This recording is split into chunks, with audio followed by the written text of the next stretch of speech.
I'm Greg Duncan. I'm a distinguished professor in the School of Education. My current research has a kind of a new element of interdisciplinarity, namely neuroscience. One of the projects that I've been involved with now it's been 11 years, is a project called Baby's First Years. And it kind of comes out of my initial interest in understanding poverty and the effect of poverty on kids.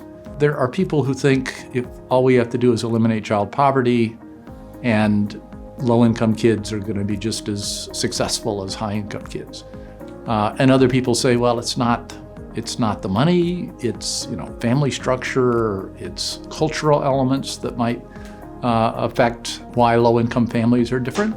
So the best way to resolve that is with a clinical trial, where you randomly assign people to either receive a substantial amount of money or a smaller amount of money. And that's essentially what we've done with this project. We recruited 1,000 mothers, all low income, a day after they were giving birth, and recruited them in the birth hospitals. They were handed a debit card, and the debit card was either loaded up with $333 or $20. And they received those amounts month after month after month. They're still getting them. And the idea is to try to see to what extent the kids growing up in those two groups differ in terms of developmental dimensions, cognitive development, behavioral development, and so forth. And one of the tools that we're using to try to measure cognitive development comes from neuroscience, and it's EEG, where you are monitoring the strength of electricity in the brain. And then we could track to what extent the amount of electrical activity, the kind of favorable activity that's associated with higher achievement later on, to what extent the kids in the high cash gift group showed more of that than kids in the low cash gift group.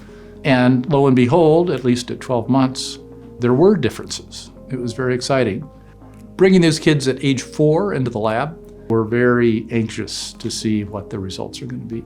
So at age 6, we want to find out how the family's doing and how the kids are doing. And then we're also trying to get age 8 funding so that we can see to what extent whatever differences we see at 6 years when the money stops persist versus fade out at age 8.